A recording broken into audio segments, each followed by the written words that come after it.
Hello everybody, this is Fernando for the latest Cryptids and Monsters video. Another entry here based on your suggestion. This one having to do with a cryptid I've never heard of before, or at least never come across before. I don't know if anyone else has heard of this one as well, but in any case there's a lot of interesting information to showcase here. I guess it goes to show again the varieties of all these aquatic cryptids and monsters that we're talking about, and how each one of them seems to have their own special characteristics. They're unlike any other altogether. And the one I'm referring to here goes by the much cool name called the Great Water Panther, or in some cases is called the Underwater Panther. It also goes by a different name, like its official name I believe seems to be, and this is a doozy, but it's pronounced Mishipeshu, but it's spelled completely different than what it sounds.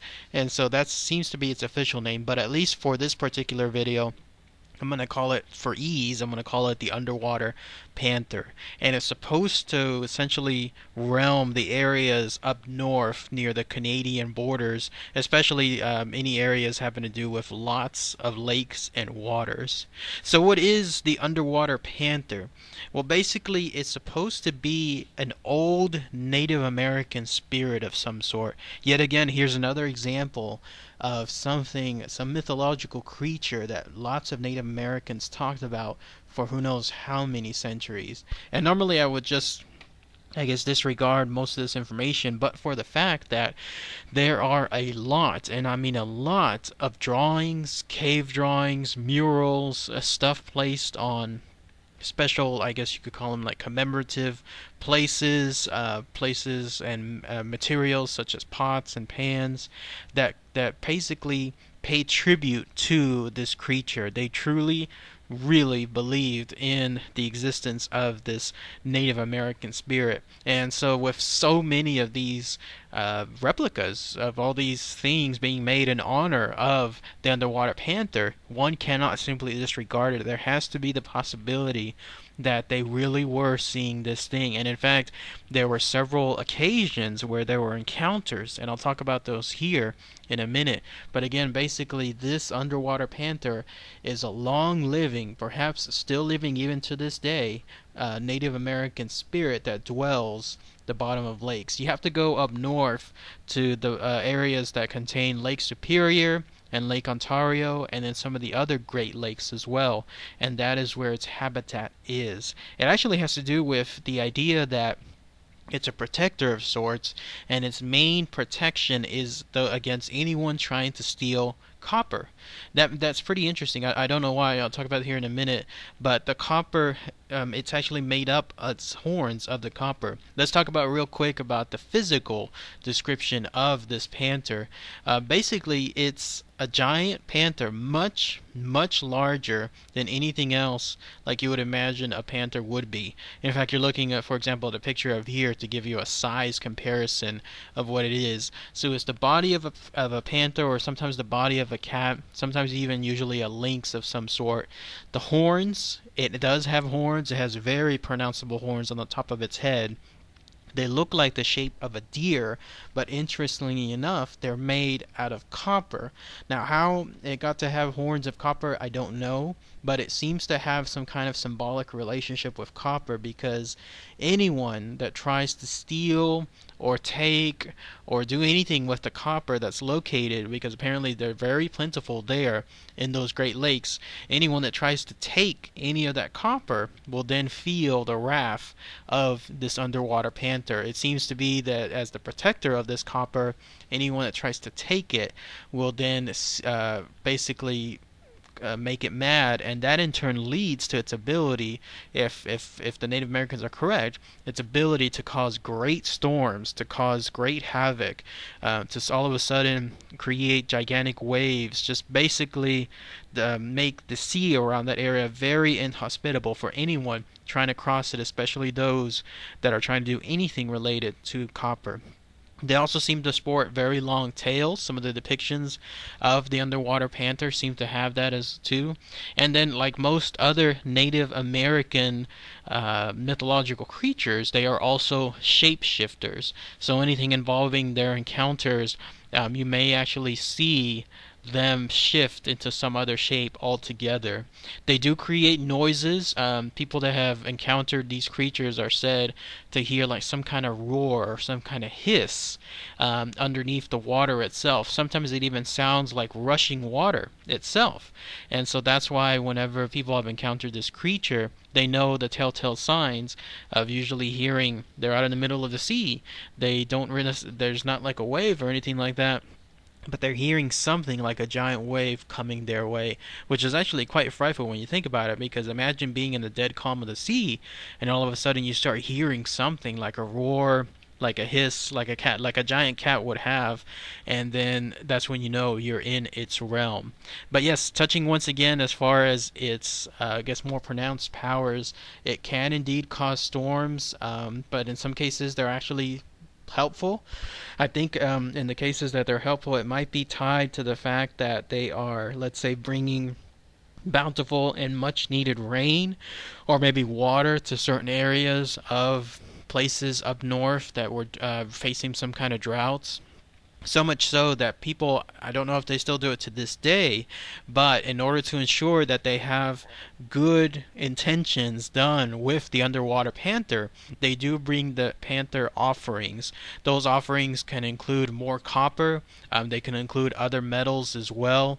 I believe one of the bits of information that I found had to do with people creating some kind of jewelry of some sort, and that way whenever they're hunting in the sea, not necessarily for copper but just for regular let's say fish or anything else within the sea itself, then they create the special jewelry, and then that way they can bring it as like good luck. And then the idea is once they finish their hunt, then they break or tear up or destroy that jewelry, because they want to make sure that anything involving the underwater panther, it knows that they specifically made it just for that occasion, just for that underwater panther and nothing else altogether.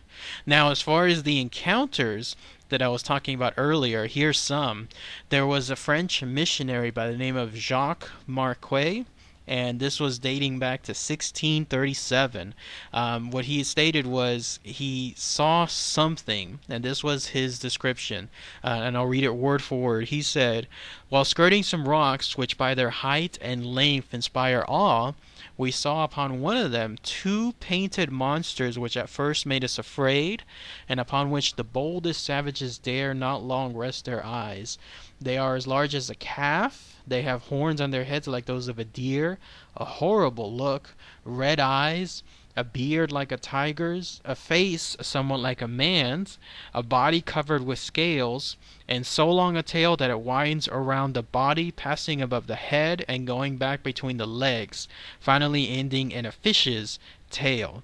So anything involving this description is very, very detailed. It makes you wonder truly if this guy Jacques, if he was making everything up, he definitely went to extreme lengths when it came to showcasing this altogether as far as his description. Another encounter has to do with a Jesuit, a missionary by the guy of Claude Dablon.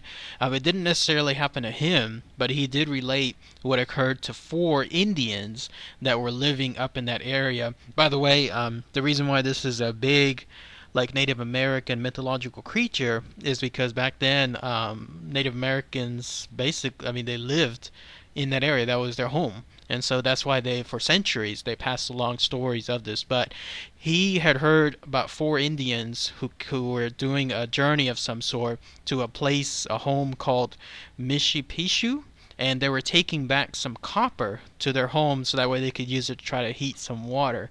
This, of course, was not a good thing, because anything involving, again, taking away copper from the underwater panther's realm, the protection that it has over it, it definitely pissed them off. So here's what happened. They said that the second that they pushed the water essentially back into the canoe, like let's say they were traveling, they heard a growling of some sort, and this was a very fierce growling. It was telling them, it was accusing them that they were about to steal something that they shouldn't have. And so whatever occurred, they were attacked, and when that happened, there was only one survivor, and that survivor just lived long enough to tell what had occurred and who had attacked him. And he, of course, stated that it was the Underwater Panther that was doing this, and then he finally succumbed to his injuries. So that was his tale and what he told about these four Indians. Back in the 1840s, there was also a copper rush in and around the areas of the Isle Royale and something called the Keweenaw Peninsula. And as you probably know, with anything involving any kind of rushes, especially gold rush or diamond rushes, you'll always have outsiders that'll come from everywhere. They don't care about anything involving mythological stories. They don't heed any warnings about anything. They're just there for the quick profit, and then they're gone. So anything involving these rushes, there is no possible way in some cases for them to anticipate what could happen. So the stories go that during this time period, during this copper rush, there was suddenly a very large number of vessels and with a lot of people inside them that experienced accidents around those areas. In fact, there was a steamer of some sort called the Cumberland, and it was lost at an area called the Rock of Ages Reef, and apparently everyone was gone. And this was, at least if you go by the tales, at least very unusual because of the calm activity that there would normally be. There was another ship as well that went by the name of the Algoma, and it was sunk in a very violent storm sometime during 1885. 45 people altogether died in what was considered their watery death, and this was again attributed to them trying to take the copper away from the realm of this underwater panther. So if you believe those stories, again, anything involving stealing what happens to be a very protective material of the underwater panther, then that's why all these people suffered and basically went through all this stuff, all this bad things because of their ill intentions, or in some cases they might have even been innocent. They would have no idea about the underwater panther and about what it should or shouldn't do, but they did it, and so that's why they had that suffering happen upon them. The underwater panther, even to this day, is commemorated in many stuffs, many items. In fact, you're looking at a picture here which has to do with some coins that were released showcasing the underwater panther there in Canada. Quite interesting, because when you think about it, it's an official mint coin. It's a coin itself. It can be used for circulation if needed. Of course, most mint coins, people just hold them for collective reasonings, but I believe that they could be used in actual transactions. But yeah, people still talk about it to this day. Here's another picture as well that showcases more information about the coin itself, but you can see that to this day it is still something that people, I guess, celebrate or talk about because of the legend that it has incurred after all these years. No recent encounters that I know of. Everything that I just mentioned about what had happened, it seemed to all be within the 1800s. So unfortunately, no other encounters to relate in the 20th century or the 21st century.